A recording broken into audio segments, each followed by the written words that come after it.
اس علاقے کے غیور مومنہ اور مسلمانوں، ایک اعلان سماعت فرماؤ۔ محمد مصطفیٰ کا نواسا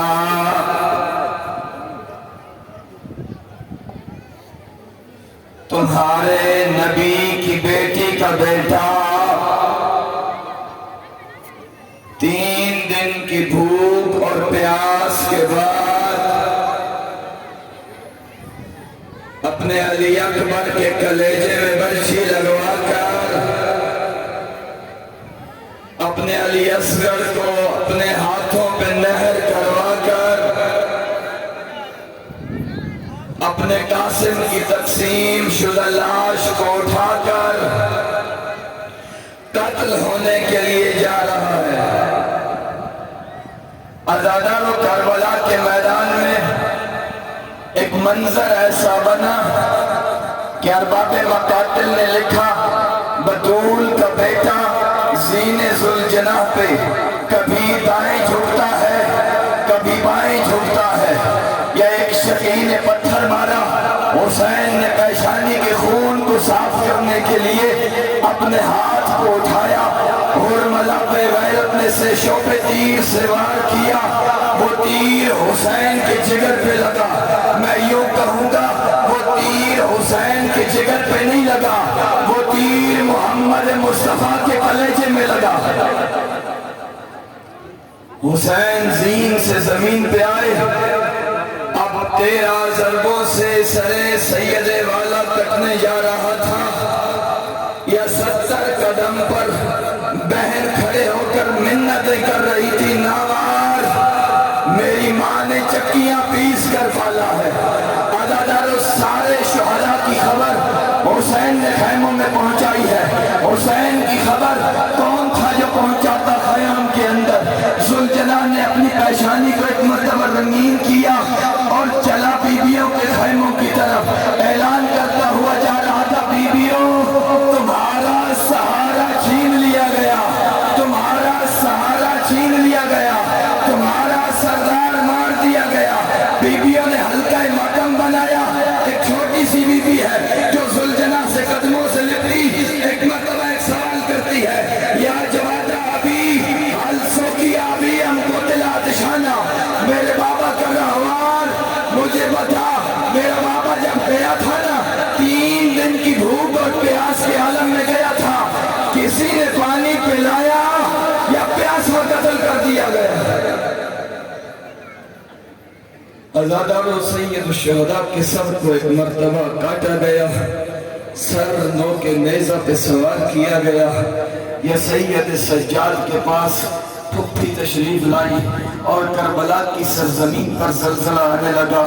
سرخ آندھیاں جب چلنے لگی نا، ایک مرتبہ بی بی نے کہا، سجاد بیٹھا ذرا آنکھیں کھول کر تو دیکھ کہ باہر کا منظر کیسا ہے۔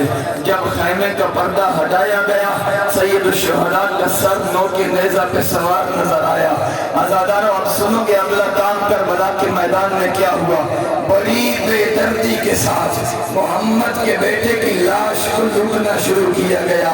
کسی نے آبا کو اتارا، کسی نے رضا کو اتارا، کوئی تھا جو لباس لوٹ کر لے کر جا رہا تھا۔ ایک ظالم اور شقی آگے بڑھا، اس نے دیکھا سب کچھ لوٹا جا چکا ہے۔ اسے حسین کے ہاتھوں میں ایک انگوٹھی نظر آئی، مگر اتارنے کے لیے کوئی چیز نظر نہیں آ رہی تھی۔ اس نے کربلا کی سرزمین کے چکر لگانا شروع کیا۔ اسے ایک ٹوٹی ہوئی تلوار کا ٹکڑا نظر آیا، بطول کے بیٹے کا ہاتھ اس نے پتھر پہ رکھا اور تلوار کے ساتھ ہی وار کرنے لگا۔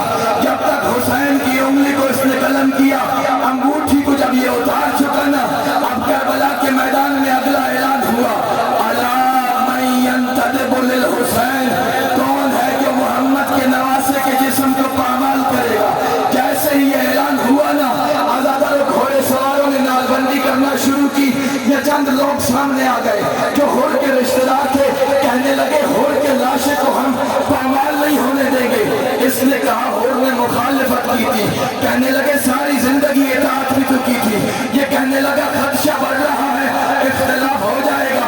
یہ کہتا ہے جنازہ ہور اٹھاؤ اور لے کر دور چلے جاؤ۔ پھر اعلان کیا، کہیں سے حبیب کا رشتہ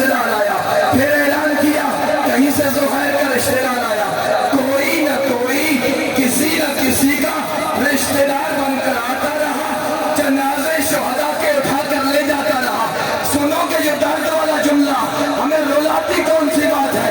ایک میدان کربلا میں بچ گیا تھا جو محمد مصطفیٰ کا نواسا تھا، جسے ماں نے چکیاں پیس کر پالا تھا، اس کی لاش پہ تھوڑے دوڑے کتنے دوڑے، اتنے دوڑے رضو صدرہ بظہرہ ہی، نہیں پتہ چلتا تھا سینے کی ہڈیاں کہاں ہیں، نہیں پتہ چلتا تھا حسین کی پسلیاں کہاں ہیں۔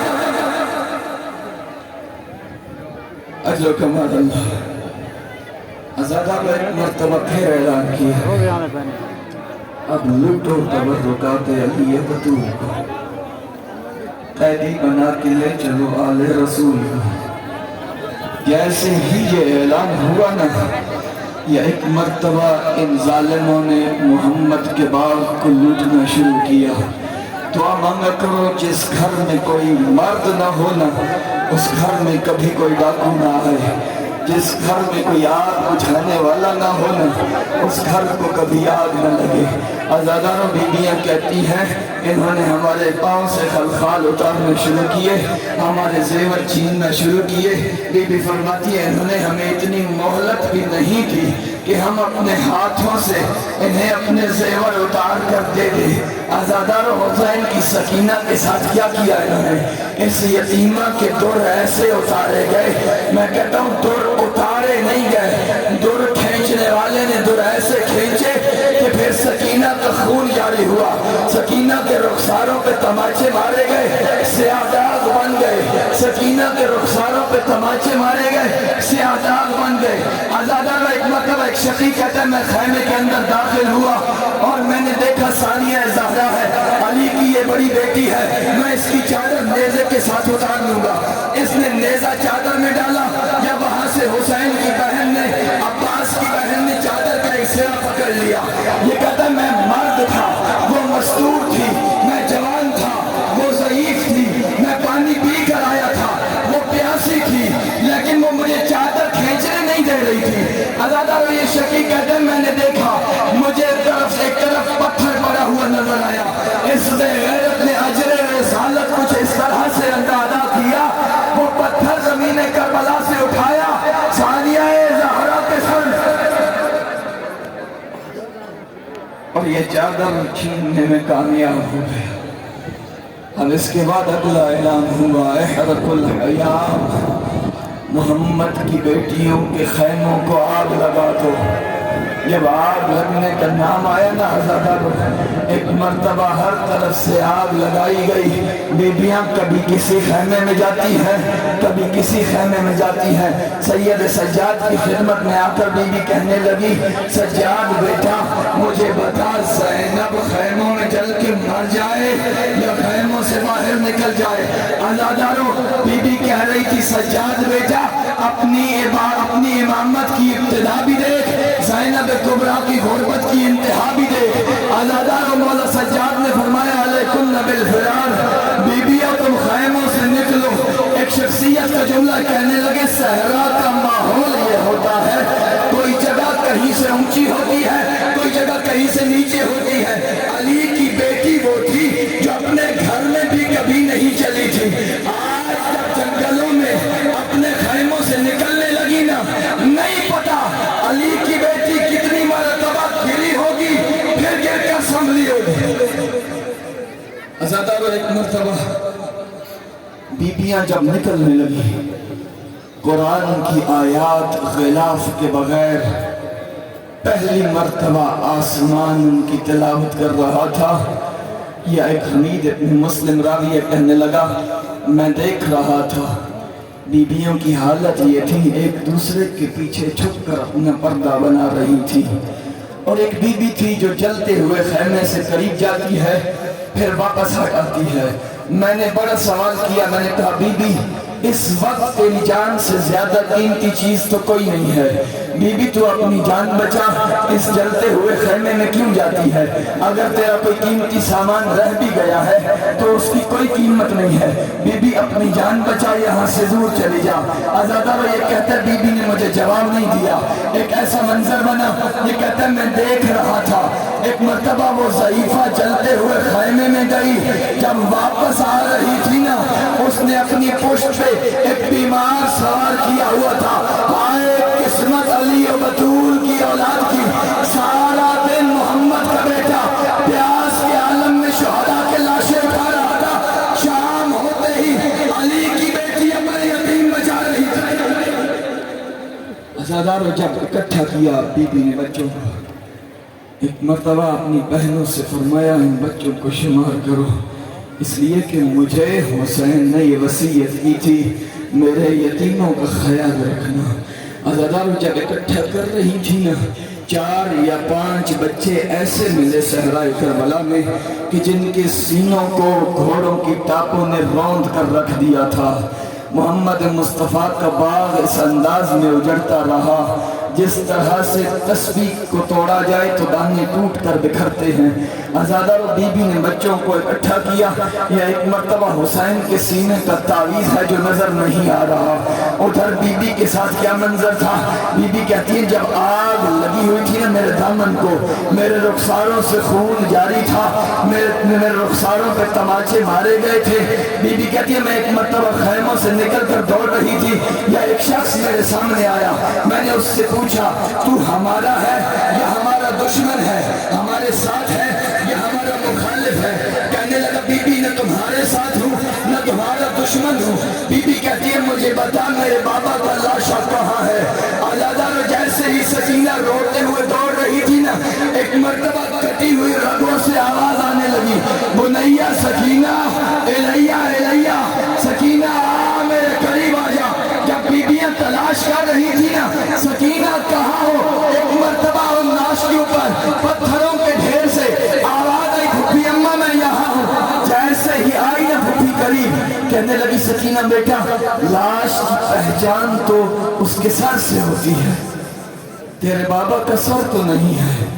کہنے لگی پھوپھی اماں جب میں دوڑ رہی تھی نا مجھے اسی لاش سے آواز آ رہی تھی، سکینہ بنیا الیہ الیہ، آ سکینہ میرے سینے پہ آ کے سو جا۔ عزادارو یہ عجیب منظر تھا، آج سکینہ بابا کے سینے پہ نہ سو سکے گی۔ ایک مرتبہ ان پیاسوں کے لیے پانی بھیجا گیا، بی بی نے کہا میں پانی نہیں پیتی۔ وہ آئی سید سجاد کے پاس زوجہ خود، کہنے لگی آپ زینب عالیہ سے کہیں پانی پی لے۔ عزادارو سید سجاد نے آ کر پھوپھی سے کہا پھوپھی اماں سجاد بس گزارش کرتا ہے، آگے آپ کی اپنی مرضی ہے، پانی پیئے یا نہ پیئے۔ ایک مرتبہ انگشت امامت کو دراز کیا، کہا پھوپھی اماں میری انگشت امامت کے درمیان ایک مرتبہ دیکھ لیجئے، حوض کوثر تھا، علی ابن ابی طالب جام کوثر اٹھا کر حسین کو پانی پلانے کی کوشش کر رہے ہیں۔ حسن مجتبیٰ اپنے حسین سے کہہ رہے ہیں حسین تو 3 دن کا پیاسا شہید ہو کر آ رہے پانی پی لے۔ فاطمہ زہرا کہہ رہے کہ حسین بیٹا تجھے چکیاں پیس کر میں نے پالا ہے تو پانی پی لے، مگر حسین ایک جملہ کہہ رہے ہیں جب تک زینب پانی نہیں پیتی حسین پانی نہیں پیے گا۔ اپنے بھائی کی بات کو سنا، ایک مرتبہ جامع آپ کو اٹھایا اور چلی ہے وہاں پر جہاں سکینہ تھی، سکینہ کے ہاتھوں میں دیا، کہا پھوپھی اماں پانی آپ کو ملا ہے۔ کہا سکینہ جب کوئی چیز مشکل سے ملتی ہے نا پھر وہ چھوٹے بچوں کو دی جاتی ہے۔ سکینہ نے عزادارو جامع آپ اٹھایا دوڑی مقتل کی جانب، کہا سکینہ کہاں جا رہی ہو؟ کہا پھوپھی اماں آپ ہی نے تو کہا ہے جو چیز مشکل سے ملے پہلے چھوٹوں کو دو، میرا علی اصغر تو دودھ والی کا سوال کرتے رہا۔ اجرکم اللہ اللہ حسین کے یتیموں کو آخری جملہ سنا، اس لیے کہ دامن وقت میں آپ گنجائش نہیں ہے۔ حسین کے یتیموں کا ایک مرتبہ اکٹھا کیا، بڑی مشکل کے ساتھ انہیں صبر اور سہارے کے ساتھ تسلی دی علی کی بیٹی نے۔ اب یہ علی کی بیٹی نہیں ہے، اب یہ عباس بن کر پہرہ دار ہے۔ عزادارو ایک مرتبہ عباس کی بہن عباس کی طرح گرجتی ہوئی میدان کربلا میں بیٹیوں کے لیے حوصلہ بن رہی ہے۔ اب دیکھنا میری طرف، ایک مرتبہ ایک ایسا منظر بنا کہ بی بی نے دیکھا ایک طرف سے ایک گھوڑے سوار ہے جو مسلسل قریب بڑھ رہا ہے۔ جناب فضہ سے فرمایا فضہ